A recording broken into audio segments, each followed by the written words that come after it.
Sherilyn, we know these kinds of things happen around the country, and in particular in New York, all the time. There isn't a camera all the time. But since we saw that video of Rodney King over 20 years ago, more than that, this has changed these kinds of police incidents into something where you can actually prove a complaint against police in these situations. And yet still the convictions and the indictments are at an abysmally low level, and I think that's what has so many New Yorkers distressed and concerned. We've seen it so many times before, and the question now is what's going to happen in this case. No question the videotape is critically important, but you know, Lawrence, it's not just about the chokehold. It tells us so much more, and we have to wonder about the relationship between this police officer and Mr. Garner, and what you just heard the man who took the video saying about the many times that they'd interacted, the number of times that this officer had apparently harassed Mr. Garner. That's what he's talking about. He's talking about being over-policed in that video.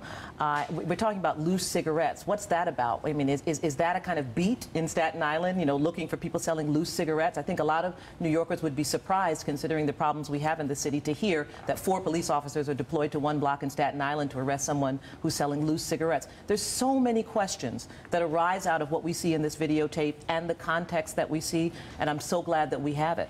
Let's listen to more of what Ramsey Orta had to say. Tamron asked him about did they know you were videoing what was going on there. Let's listen to this.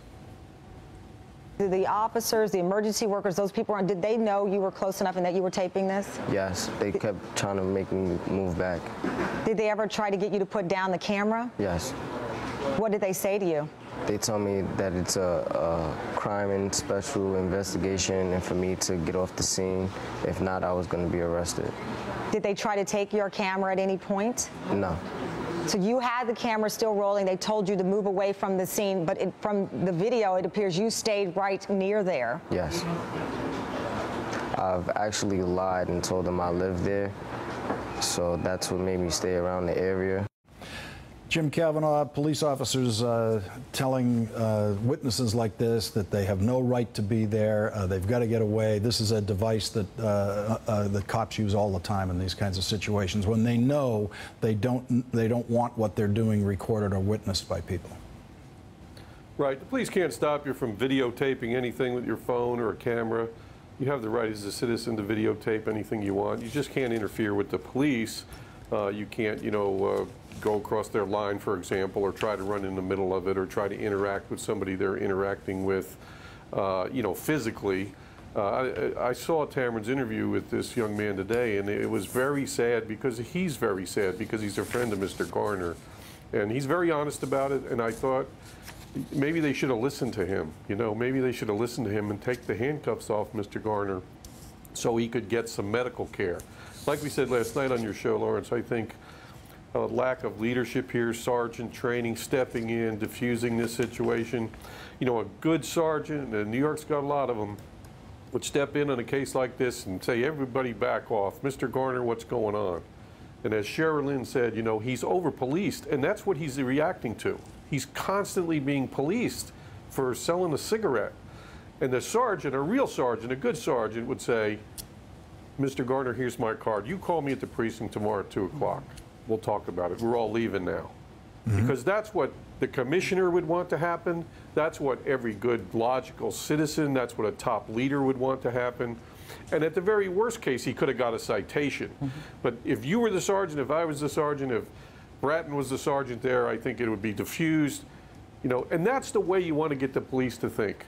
Think about diffusing it, calming it down. No crimes occurred here that deserves a man to have a mixed martial art choke put on him.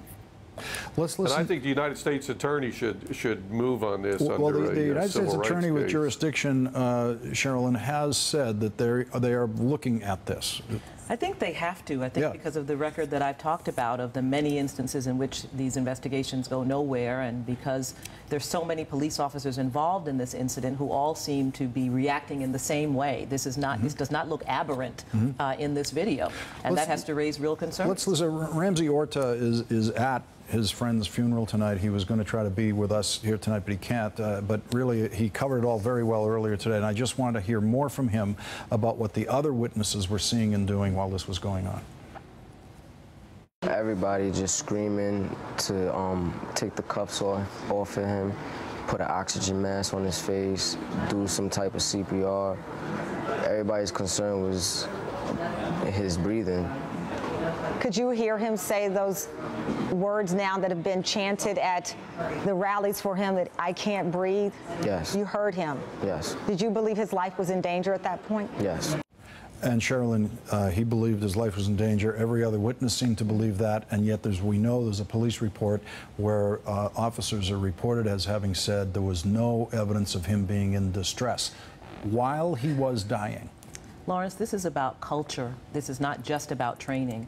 This is about whether when you see this man, you value his life as a human being. It's not just the police officers, it's the EMT workers. Nobody is looking at this as a human being who needs help, and they're all public servants.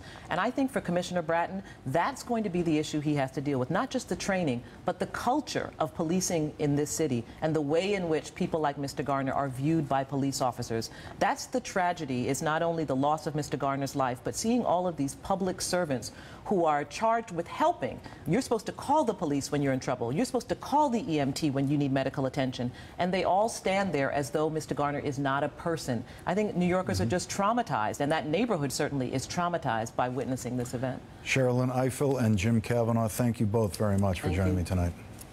Thanks, Lawrence. Coming up,